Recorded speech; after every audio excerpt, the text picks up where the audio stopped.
हाय दोस्तों, आज हम लोग पढ़ेंगे एक नया सब्जेक्ट जो इतिहास है।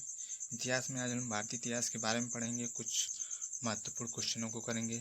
उसको देखिए, स्टार्ट करते हैं। चलिए, पहला क्वेश्चन क्या कह रहा है कि मोहनजोदड़ो से प्राप्त विशाल स्नानागार के लिए जल की आपूर्ति कहाँ से होती है। तो ऑप्शन ए दिया है नहर से, ऑप्शन बी दिया है झील से, और ऑप्शन सी दिया है कुओं से, और ऑप्शन डी दिया है तालाब से। तो इसमें हम लोग को पता है कि मोहनजोदड़ो से प्राप्त विशाल स्नानागार के लिए जल की आपूर्ति कुओं से होती थी। अब क्वेश्चन नंबर दूसरा देखिए, लोहे के प्रयोग से किस युग के लोग अपरिचित थे।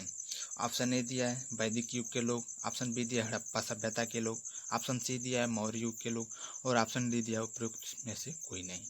तो लोहे से किस युग के लोग अपरिचित थे। तो हड़प्पा सभ्यता के लोग अपरिचित थे। तो ऑप्शन नंबर बी आपका सही हो जाएगा। अब क्वेश्चन नंबर तीसरा देखिए,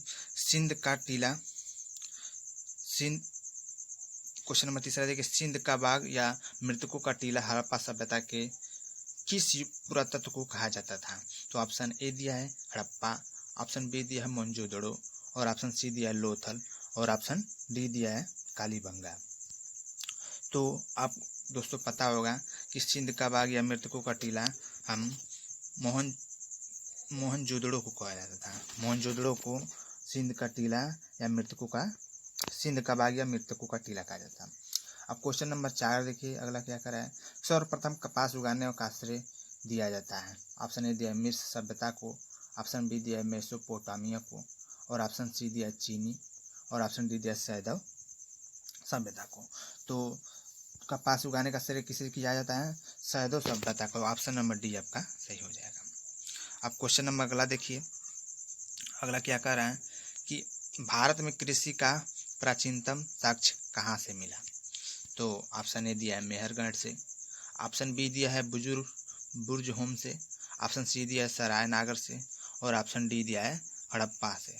तो भारत में कृषि का प्राचीनतम साक्ष्य मेहरगढ़ से आपका प्राप्त होता है, जो ऑप्शन नंबर सही हो जाएगा।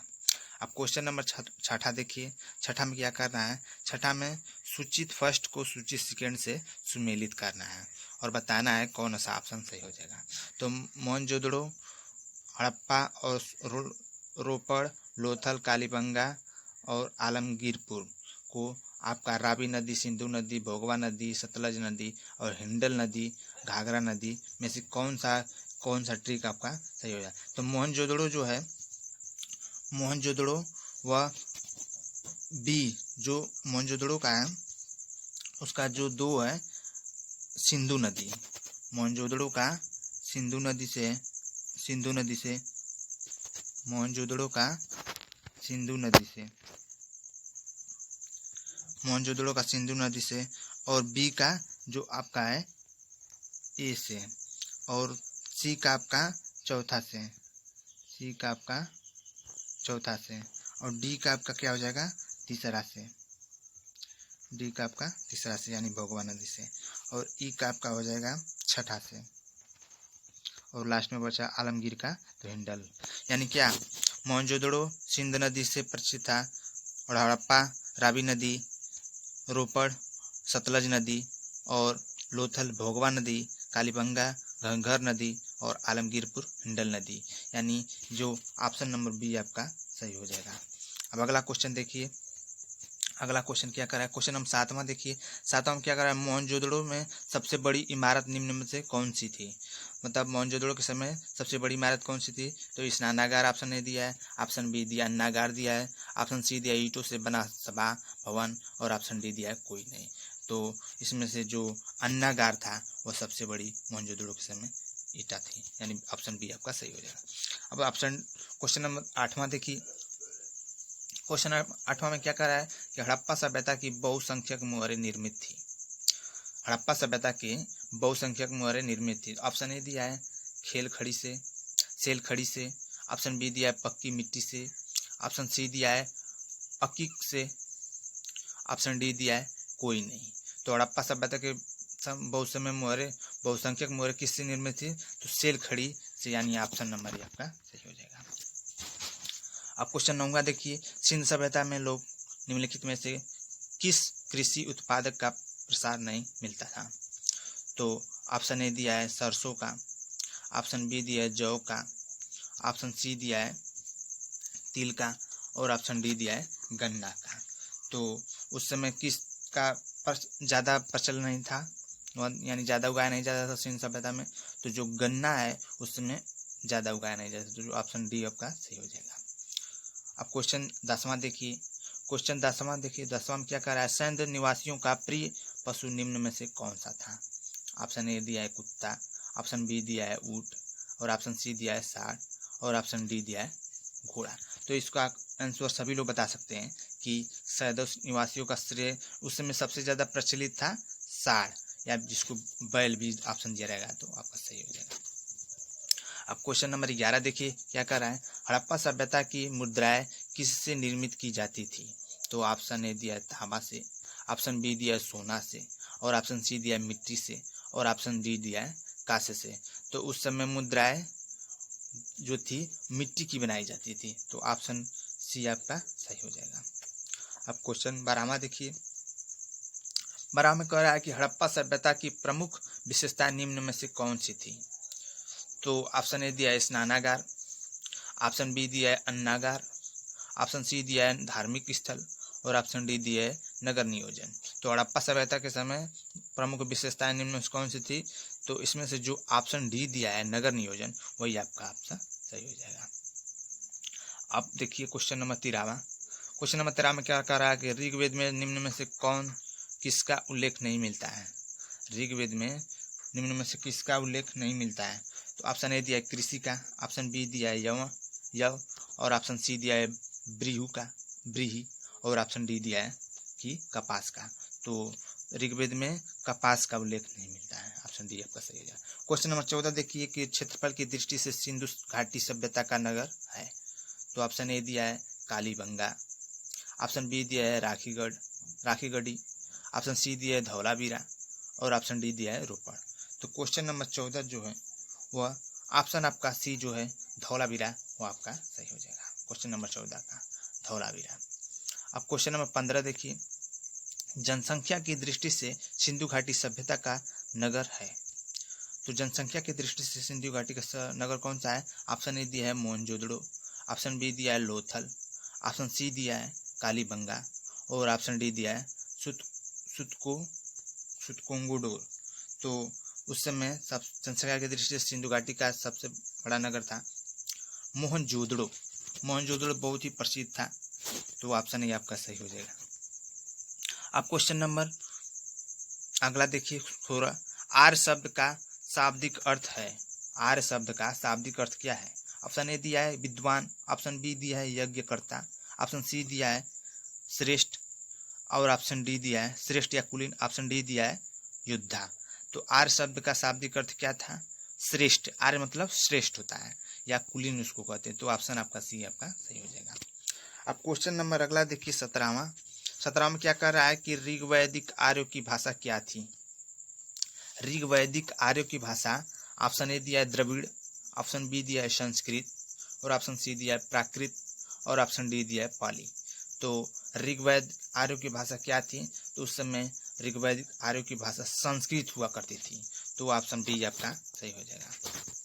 क्वेश्चन नंबर 18 देखिए। क्वेश्चन नंबर 18 को देखने से पहले अगर मेरे चैनल पर जो भाई अगर पहली बार आए हैं, अगर वो वीडियो अच्छा लगे उन्हें, तो प्लीज़ चैनल को सब्सक्राइब कर दीजिएगा ताकि और शेयर कर दीजिए ताकि और भी लोगों को मेरे वीडियो से लाभ मिल सके और मेरे पढ़ाए हुए से कुछ उनको मिल सके लाभ। तो चलिए अब क्वेश्चन नंबर 18वां देखिए क्या कर रहा है। वैदिक कालीन लोगों ने सर्वप्रथम किस धातु का प्रयोग किया? तो ऑप्शन ए दिया है तांबा, ऑप्शन बी दिया है लोहा, ऑप्शन सी दिया है सोना और ऑप्शन डी दिया है कांसा। तो वैदिक कालीन लोगों में सर्वप्रथम किस धातु का प्रयोग किया जाता था? तांबा। तांबा धातु सबसे प्रसिद्ध था उस समय तांबा धातु सबसे प्रसिद्ध हुआ करता था। ऑप्शन ए आपका सही हो जाएगा। क्वेश्चन नंबर 19 देखिए। असतों का सद्गम्य कहाँ से लिया जाता है? असतों का सद्गम्य कहाँ से लिया जाता है? ऑप्शन ए दिया है ऋग्वेद, ऑप्शन बी दिया है सामवेद और ऑप्शन सी दिया है यजुर्वेद और ऑप्शन डी दिया है अथर्ववेद। तो असतों में असतो माँ सदगम्य ऋग्वेद से लिया गया। ऑप्शन ए आपका सही हो जाएगा। अब क्वेश्चन देखिए 20वां लास्ट तक आप बने रहिए मेरे यूट्यूब चैनल पर। मैं 90 क्वेश्चनों का सीरीज कराऊंगा जिससे आपको प्राचीन भारत में बहुत ही लाभ मिल सके। प्राचीन भारत स्टार्ट कर रहे हैं और उसको पहले दूसरे वीडियो में कंप्लीट कर देंगे। तो अगर ये वीडियो मेरा अच्छा लगा हो तो चैनल को सब्सक्राइब कर दीजिएगा और मैं और भी वीडियो इसके बाद अपलोड करूंगा एक ही दिन बाद, तो उसको भी आप देख सकते हैं। तो क्वेश्चन नंबर 20वां देखिए कि भारत का राष्ट्रीय आदर्श वाक्य सत्यमेव जयते कहाँ से लिया जाता है। यह मांडुक्य उपनिषद से लिया जाता है या मुंडको उपनिषद से या छांदोग्य उपनिषद से या कड़े उपनिषद से। तो आपको पता होगा सत्यमेव जयंती जो है, सत्यमेव जयते, यह मुंडको उपनिषद से लिया गया है, जो ऑप्शन नंबर बी आपका सही हो जाएगा। अब क्वेश्चन नंबर अगला देखिए, गायत्री मंत्र वेद से लिया गया है। गायत्री मंत्र वेद से लिया गया, किस वेद से लिया गया है? तो ऑप्शन ए दिया है ऋग्वेद, ऑप्शन बी दिया है सामवेद और ऑप्शन सी दिया है यजुर्वेद, ऑप्शन डी दिया है अथर्ववेद। तो गायत्री मंत्र जो है यह ऋग्वेद से लिया गया है। अब क्वेश्चन नंबर 22 देखिए कि सूची फर्स्ट को सूची सेकेंड से सुमेलित करना है। तो ऑप्शन क्वेश्चन नंबर ए दिया है कि साक्य दर्शन का किससे होगा। तो साक्य दर्शन का आपका 4 यानी साक्य दर्शन को 4 से आप मिला देंगे यानी कपिल से। और योग से क्या होगा, योग से आपको पता होना चाहिए कि योग से बाबा रामदेव यानी पतंजलि, बाबा रामदेव समझ जाएंगे पतंजलि से। और ऑप्शन सी से क्या होगा, ऑप्शन सी को दूसरा से मिला देंगे यानी नया से कौन, गौतम, महर्षि गौतम जी।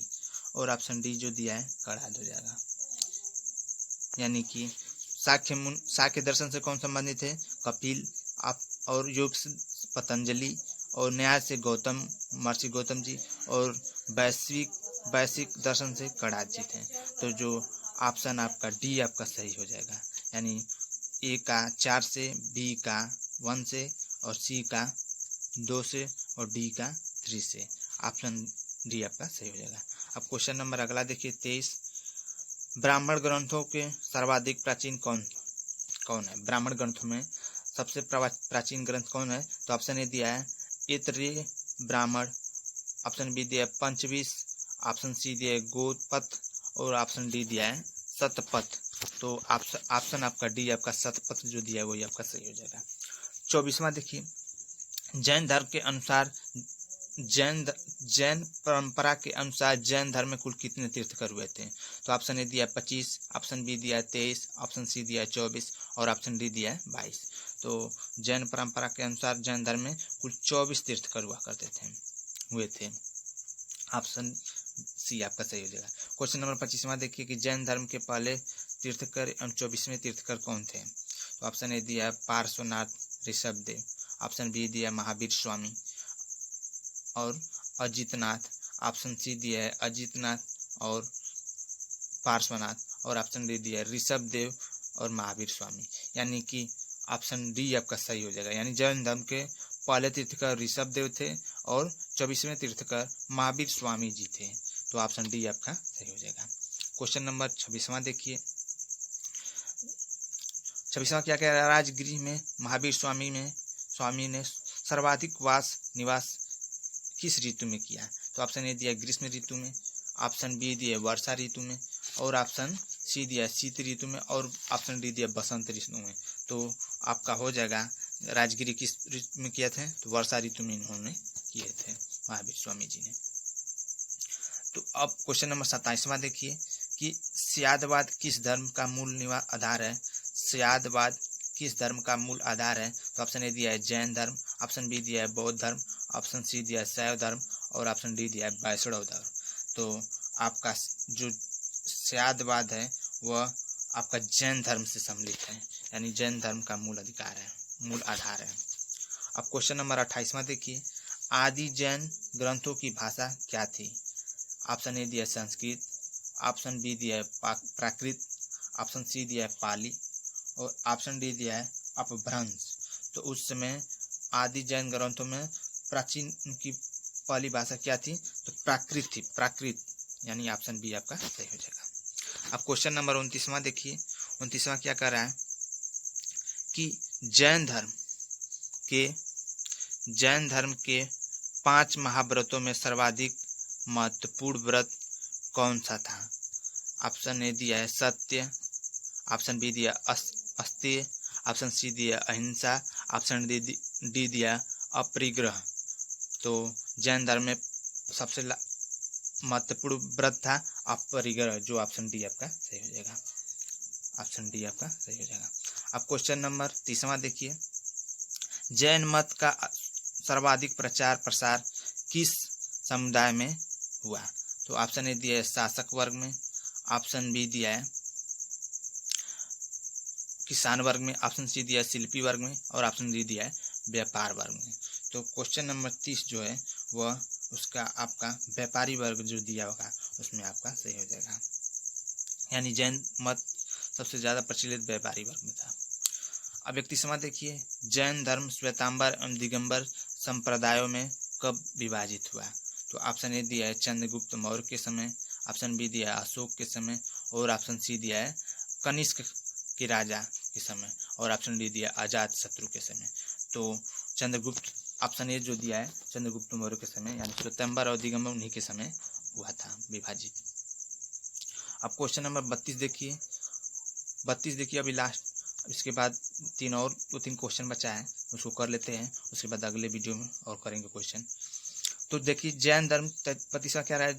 जैन धर्म जैन तीर्थकर पार्श्वनाथ द्वारा प्रतिपादित 4 महाव्रतों में महावीर स्वामी ने 5वें व्रत के लिए क्या जुड़े थे? ऑप्शन ए दिया है अहिंसा, ऑप्शन बी दिया है अस्तेय, ऑप्शन सी दिया है अपरिग्रह, और ऑप्शन डी दिया है ब्रह्मचर्य। तो 32 का जो हो जाएगा आपका अपरिग्रह, यानी वह अपरिग्रह उन्होंने जुड़ा था। अब क्वेश्चन नंबर 33वां देखिए। बुद्ध को किस नदी के किनारे ज्ञान की प्राप्ति हुई? यह क्वेश्चन हर एग्जामों में, अधिकतर एग्जामों में पूछ लेता है कि इनको किस नदी के किनारे ज्ञान की प्राप्ति हुई है। तो ऑप्शन ए दिया है ऋजुपालिका, ऑप्शन बी दिया है निरंजना, और ऑप्शन सी दिया है गंगा नदी, और ऑप्शन डी दिया है यमुना नदी। तो हमको पता होना चाहिए कि ऑप्शन बी आपका सही है, यानी निरंजना नदी के किनारे इनको ज्ञान की प्राप्ति हुई थी।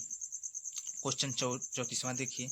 34वां क्या कर रहा है कि बोध गया में स्थित वह बोधि वृक्ष जिसके नीचे बुद्ध को ज्ञान की प्राप्ति हुई, किस शासन द्वारा कटवाया गया था? यानी वह वृक्ष किस शासन के समय कटवाया गया था? ऑप्शन ए दिया है पुष्यमित्र शुक के समय, गौड़ के राजा शशांक के समय, ऑप्शन सी दिया है महमूद गजनवी के समय, ऑप्शन डी दिया है मिहिर कुल के समय। तो 34वां का जो ऑप्शन बी दिया है वो आपका सही हो जाएगा, गौड़ के राजा शशांक के समय। अब लास्ट क्वेश्चन है इस वीडियो का। अब और भी वीडियो मेरा देखने के लिए मेरे चैनल DK क्लासेज या मेरे नाम से सर्च करेंगे धर्मेंद्र कुमार भारती के नाम से तो मिल जाएगा। तो वहाँ पर जाकर मैंने अन्य प्राचीन भारत या मैथ के बहुत महत्वपूर्ण क्वेश्चनों को अपने वीडियो में अपलोड किया है, उसे देख सकते हैं ताकि आपको लाभ मिल सके। तो लास्ट क्वेश्चन देखिए। भारत में पूजित पहली मानव प्रतिमा कौन सी थी? ऑप्शन ए दिया है भगवान बुद्ध, ऑप्शन बी दिया है महावीर स्वामी, और ऑप्शन सी दिया है वासुदेव कृष्ण, और ऑप्शन डी दिया है इंद्र। तो उस समय सबसे पहली मानव प्रतिमा भगवान बुद्ध की बनी थी। ऑप्शन ए आपका सही हो जाएगा।